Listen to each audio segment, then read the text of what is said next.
Guys, welcome back to my channel where I am trying to use StoryGrid and Amy Emmons to figure out how to plan my novel. I'm a longtime pantser and it has been such a journey so far. So yesterday I posted a video, which was half of this video, actually look at genre. This is the second half where I'm going to break down examples.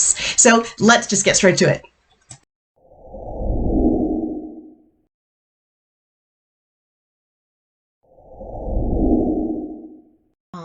And one of the things he asked, Shawn asked him to do was to go and look at examples. So I've done just that. So the first one's Fight Club. I talk about it all the time. I love Fight Club.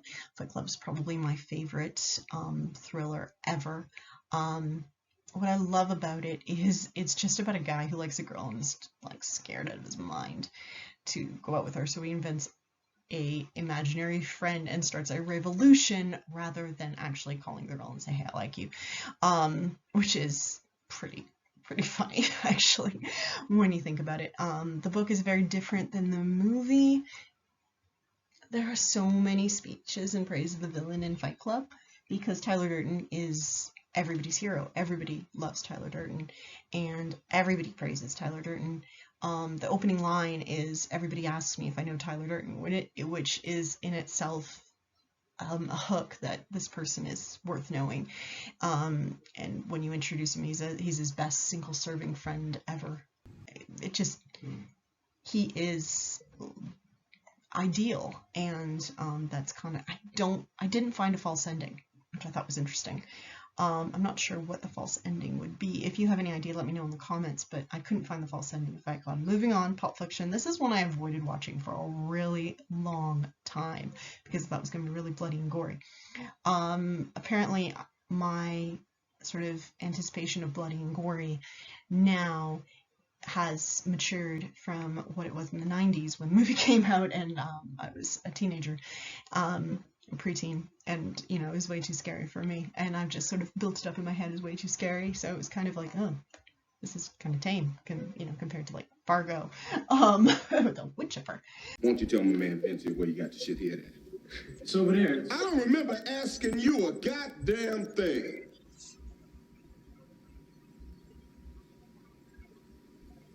You were saying? It's in the cupboard. No, the one by your knees.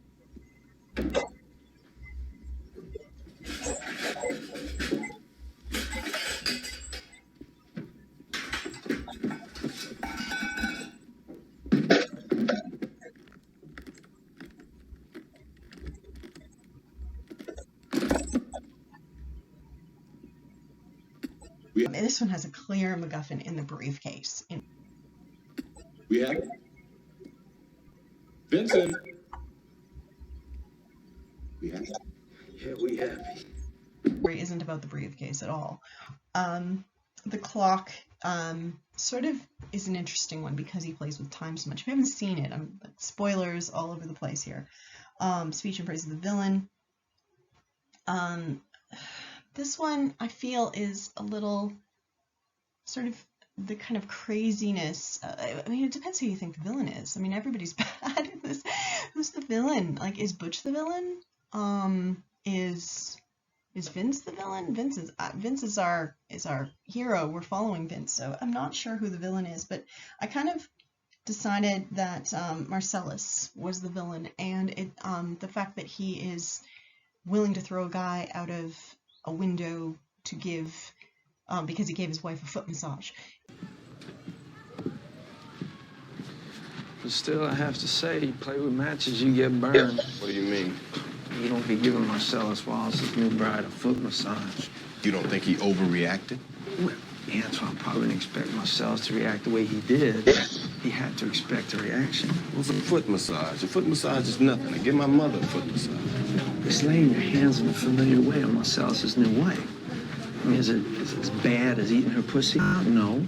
It's the same fucking ballpark. Whoa. Stop right there. He is sort of, you're in awe of him. And sort of in the opening scene when they find the case and they go in and they see the guys, there is that speech of how, he's not a bitch, you know, like there's that speech as well. So there's a lot of like little ones, I guess, similar to Fight Club. It's sort of peppered throughout. I don't think there's one where Vincent sits down and says, this guy's amazing.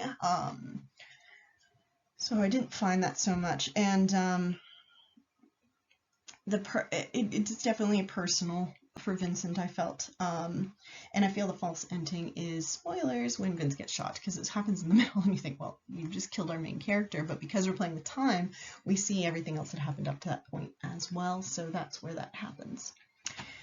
One of my favorite thrillers, I have a lot of favorites, but Stepford Wives. This one is really great, so I had a deep dive into that. And interesting, this inciting incident, I think, is when they arrive in Stepford. And like if you read the book, please know when I'm talking about Stepford Wives, I'm talking about the 1970s film, and I'm talking about the book. I am not talking about the Nicole Kidman remake.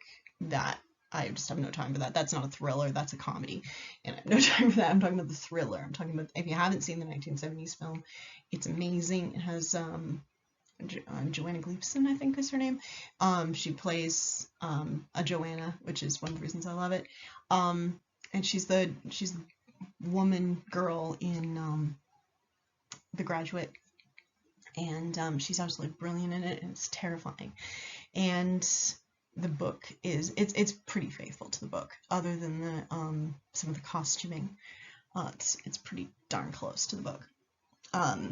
But the inciting incident is when she arrives, and that's also the hook. It happens on the first page, and there's something wrong in Stepford. The clock starts ticking when, spoilers, when her friend is turned into one of the robots. Stop it! Look at me! Say I'm right! You are different, your figure's different, your face, what you talk about, all of this is different. Yes, this. It's wonderful. Why don't you change your mind and have a cup? What does archaic mean? Archaic? Yes. I don't know. Think! You used to know when we went to Marie Axelm's and she was ironing. She didn't know, but you did. Did I? Well, forgot. How do you want it? It wasn't on the word list, was it? This is a new blend and very mild. You take cream. Look, I bleed. Oh, that's right. You take it black. Well, cut myself, I bleed. Do you bleed? Why, look at your hand. No, you look. Joanna.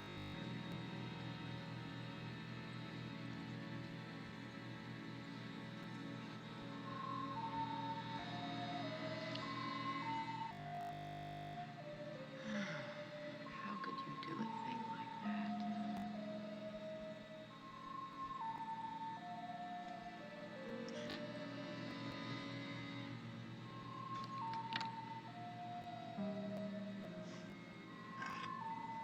How could you do a thing like that?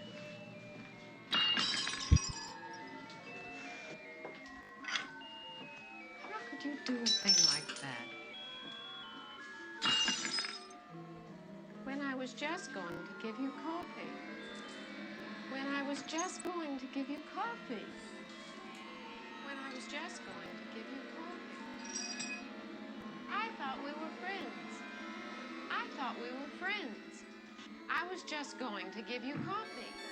I was just going to give you coffee. I thought we were friends. I thought we were friends.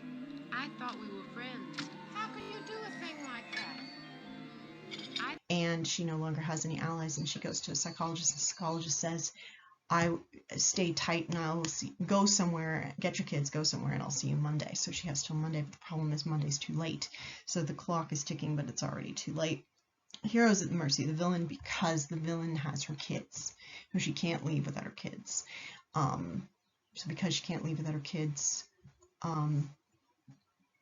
she's trapped. And it's personal, in that they want to make her into a robot. The false ending is when she solves it and you think she's going to get away. She goes and she finds help and she thinks she's going to get away, but she can't because she's going to go back to get her kids are gone. And I think that the speech in praise of the villain, you can argue me with this, but I think it's quite powerful. It's when her husband cries she finds her husband crying in the middle of the night, and he says he's sorry and he loves her, and it's like he's asking for her to forgive him for what he has what he is going to do to her, but he has no intention of not doing it. So Fargo, another big love. So I think the hook is just the opening, like the true story.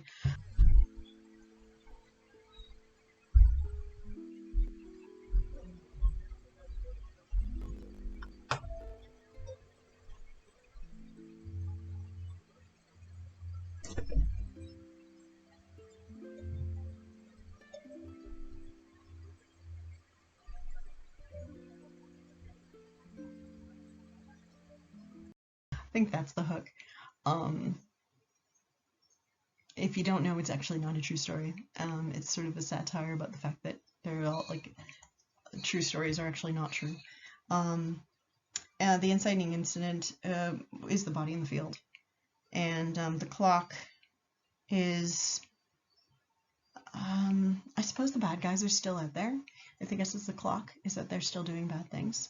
Depends on whose clock is running. Like, are you looking at it from the law, or are you looking at it from the bad guy's point of view? Not sure. And I'm not sure where the mercy. I suppose the wood chipper, which is pretty iconic. I'm not sure. Personal, I don't think it's really personal. So it's a little more. It focuses a little more crime than thriller. When I kind of was starting to go through this, you can see I crossed out thriller, because there's not really a false ending. It's not really personal. Finding some of these things was kind of hard. So it's really more of a whodunit. Will she catch the bad guys? And it's very much a American whodunit.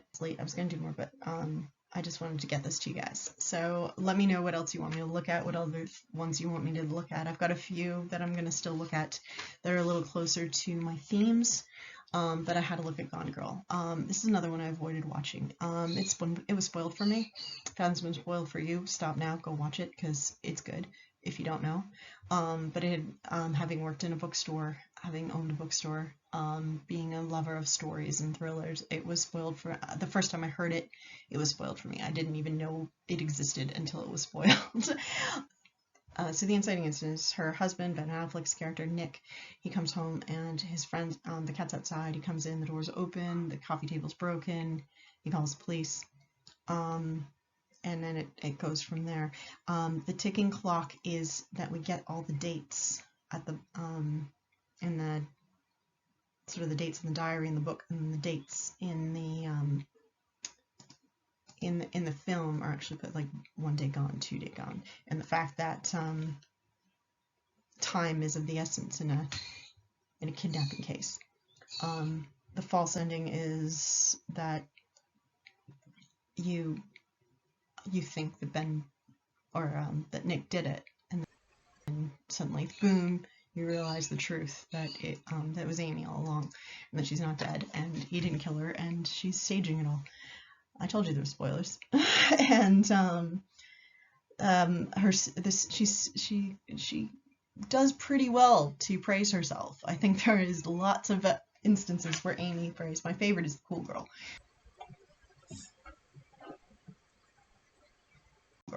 Which is a huge inspiration for some of the stuff I want to put in this book. It's 100% personal. Amy is trying to get